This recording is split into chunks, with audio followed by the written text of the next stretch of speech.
മുൻ മന്ത്രി കടകംപള്ളി സുരേന്ദ്രനെതിരെ കേസെടുക്കണമെന്ന് പരാതി.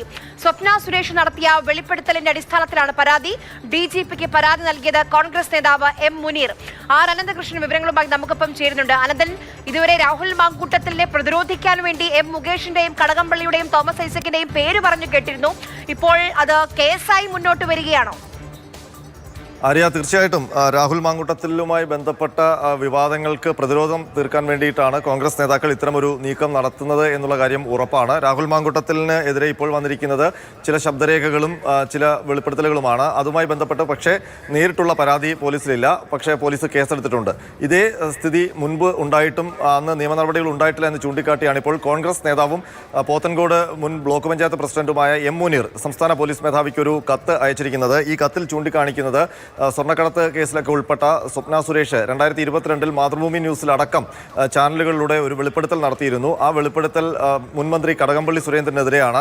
അദ്ദേഹത്തിന്റെ ഭാഗത്ത് നിന്ന് ലൈംഗിക അതിക്രമത്തിനുള്ള ശ്രമമുണ്ടായി, വളരെ മോശപ്പെട്ട രീതിയിൽ സന്ദേശങ്ങൾ അയക്കുകയും പെരുമാറുകയും ചെയ്തു എന്നുള്ള വെളിപ്പെടുത്തലായിരുന്നു. ഈ വെളിപ്പെടുത്തലിന്റെ അടിസ്ഥാനത്തിൽ അദ്ദേഹത്തിനെതിരെ ഈ സ്ത്രീ പീഡന കുറ്റങ്ങൾ ചുമത്തി കേസെടുക്കണം എന്നുള്ളൊരാവശ്യമാണ് ഈ കത്തിൽ പറയുന്നത്.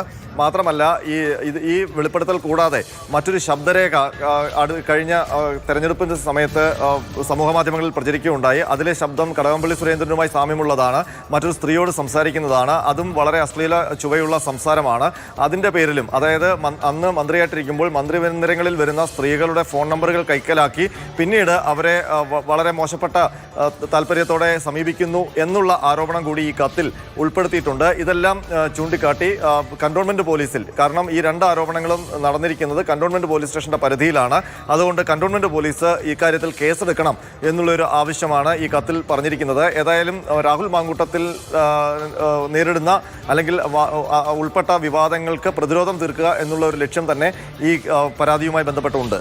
ആര്യ, അനന്തൻ, ഇത് പഴയ കാര്യങ്ങൾ, പഴയ അസ്ഥിക്കൂടങ്ങളൊക്കെ പുറത്തേക്കിടുകയാണ്. അനന്തൻ ഒരുപക്ഷെ ഓർമ്മയുണ്ടാവും, ഇന്നത്തെ ആരോഗ്യമന്ത്രി വീണ ജോർജ് പണ്ട് മാധ്യമപ്രവർത്തകയായിരുന്ന കാലത്ത് M മുകേഷിന്റെ ആദ്യത്തെ ഭാര്യയുടെ ഒരു അഭിമുഖം എടുത്തിരുന്നു. അതിൽ M മുകേഷിനെ കുറിച്ച് അതിഭീകരമായ വെളിപ്പെടുത്തലുകൾ ആദ്യത്തെ ഭാര്യ സരിത നടത്തിയിരുന്നു. അതൊക്കെ ഇനി പുറത്തേക്ക് വരുമോ? തീർച്ചയായിട്ടും അത്തരം പഴയകാല വിവാദങ്ങളൊക്കെ ചികഞ്ഞ് എടുക്കാനുള്ള ശ്രമമാണ് കോൺഗ്രസിന്റെ ഭാഗത്തുനിന്ന് ഉണ്ടാകുന്നത്. അവർ പറയുന്ന ന്യായം രാഹുൽ മാങ്കൂട്ടത്തിനെതിരെ ഇപ്പോൾ വന്നിരിക്കുന്നത് ചില ശബ്ദരേഖകളും വെളിപ്പെടുത്തലുകളുമാണ്. പക്ഷേ ഏതെങ്കിലും സ്ത്രീ തങ്ങൾക്ക് നേരെ മോശമായി പെരുമാറി എന്നതിൻ്റെ അടിസ്ഥാനത്തിൽ പരാതി നൽകിയിട്ടില്ല. പക്ഷേ ക്രൈംബ്രാഞ്ച് രാഹുൽ മാങ്കൂട്ടത്തിനെതിരെ നിലവിൽ പുറത്തു വന്ന വിവരങ്ങൾ വെച്ചുകൊണ്ട് കേസെടുത്തിരിക്കുന്നു. സമാന രീതിയിൽ CPM-ന്റെയും ഇടതുപക്ഷത്തിൻ്റെയും മുൻ മന്ത്രിമാർക്കെതിരെയും നേതാക്കൾക്കെതിരെയും ഒരുപാട് ശബ്ദരേഖകളും വെളിപ്പെടുത്തലുകളും വന്നിട്ടുണ്ട്.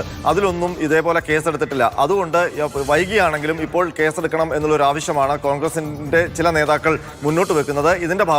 ഇതിന്റെ ഭാഗമായിട്ടാണ് കോൺഗ്രസിന്റെ തിരുവനന്തപുരത്തെ പ്രാദേശിക നേതാവ് കൂടിയായ M മുനീർ ഇപ്പോൾ ഇങ്ങനെ ഒരു കത്ത് സംസ്ഥാന പോലീസ് മേധാവിക്ക് അയച്ചിരിക്കുന്നത്. ഏതായാലും ഈ കത്തുമായി ബന്ധപ്പെട്ട് ഇനി പോലീസ് തലപ്പത്ത് എന്ത് തീരുമാനമെടുക്കും എന്നുള്ള കാര്യമാണ് അറിയാനുള്ളത്. ആര്യ, അതെ അനന്തനെ, എന്ത് നടപടി അല്ലെങ്കിൽ എങ്ങനെയായിരിക്കും ഇത് മുന്നോട്ട് പോവുക എന്നുള്ളതിൽ കൗതുകമുണ്ട്. ഒരു പരാതിക്കാരി പ്രത്യക്ഷത്തിലില്ല.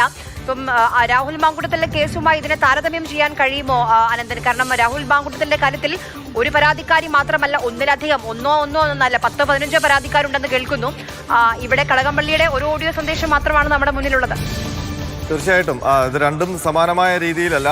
അന്ന് ഏതെങ്കിലും രീതിയിൽ ഒരു പ്രധാനപ്പെട്ട കേസിലെ കുറ്റവാളി സ്ഥാനത്ത് നിന്ന ഒരു സ്ത്രീ അന്ന് ഒരു ആരോപണം ഉന്നയിക്കുന്നു. അതുമായി ബന്ധപ്പെട്ട ഏതെങ്കിലും തരത്തിലുള്ള പരാതി അവർ അന്ന് പോലീസ് സ്റ്റേഷനിൽ കൊടുത്തതുമില്ല. മാത്രമല്ല, മറ്റൊന്ന് കടകംപള്ളിയുമായി ബന്ധപ്പെട്ടൊരു ശബ്ദരേഖയാണ് പുറത്തു വന്നത്. ആ ശബ്ദരേഖയിലെ 2 ശബ്ദങ്ങൾ സംബന്ധിച്ചും ഇപ്പോഴും ആശയക്കുഴപ്പമുണ്ട്. അതിനൊരു ക്ലാരിറ്റി ഇതുവരെ വന്നിട്ടില്ല. മാത്രമല്ല, അങ്ങനെ ഒരു പരാതി കടകംപള്ളിക്കെതിരെ ഒരു സ്ത്രീയും കൊടുത്തിട്ടുമില്ല, പരസ്യമായ വെളിപ്പെടുത്തൽ നടത്തിയിട്ടുമില്ല. അപ്പോൾ അന്നേ ഇത് പോലീസ് അന്വേഷണത്തിൻ്റെ ഒന്നും പരിധിയിൽ വരാതെ പോയ കാര്യങ്ങളാണ്. ഇപ്പോൾ ഏതായാലും ഇതൊരു രാഷ്ട്രീയ പ്രതിരോധം എന്ന നിലയ്ക്ക് തന്നെയാണ്. ഇത് ഞങ്ങൾക്കെതിരെ മാത്രമല്ല, മുൻപും അല്ലെങ്കിൽ ഞങ്ങളെ ഇപ്പോൾ ആക്രമിക്കുന്നവരുടെ പാളയങ്ങളിലുള്ള നേതാക്കൾ ഇത്തരം വേട്ടയാടലുകൾക്കും ഇത്തരം വിവാദങ്ങളിലും പെട്ടിട്ടുണ്ട്. പക്ഷേ അവർക്കെതിരെയൊന്നും ആ രീതിയിലുള്ള നിയമ നടപടികൾ ഉണ്ടായിട്ടില്ല എന്ന് ഒരു ജനറലൈസേഷൻ അല്ലെങ്കിൽ അങ്ങനെ ഒരു ലഘൂകരണം കൊണ്ടുവരാനുള്ള ശ്രമമാണ് ഇപ്പോൾ കോൺഗ്രസ് നേതാക്കളുടെ ഭാഗത്ത് നിന്ന് ഉണ്ടാകുന്നത്, അല്ലെങ്കിൽ കോൺഗ്രസിന്റെ നേതൃത്വത്തിൽ നിന്നുണ്ടാകുന്നത്. പക്ഷേ ഇത് ഏതെങ്കിലും തരത്തിലുള്ള പ്രധാനപ്പെട്ട നേതാക്കൾ ഇതുമായി ബന്ധപ്പെട്ട പ്രതികരണം അല്ലെങ്കിൽ ഇങ്ങനൊരു നീക്കം ഞങ്ങൾ ഔദ്യോഗികമായി നടത്തുന്നുണ്ട് എന്ന് വ്യക്തമാക്കിയിട്ടില്ല. പക്ഷേ പ്രാദേശിക തലത്തിലുള്ള നേതാക്കൾ അവരവരുടെ ഇംഗിതമനുസരിച്ച് ഇത്തരം പരാതികളുമായി പോലീസിനെ സമീപിക്കുന്നു. പക്ഷേ അതൊരു നിയമ പോരാട്ടത്തിലേക്ക് വഴി തുറക്കും എന്നുള്ള കാര്യം ഉറപ്പാണ്.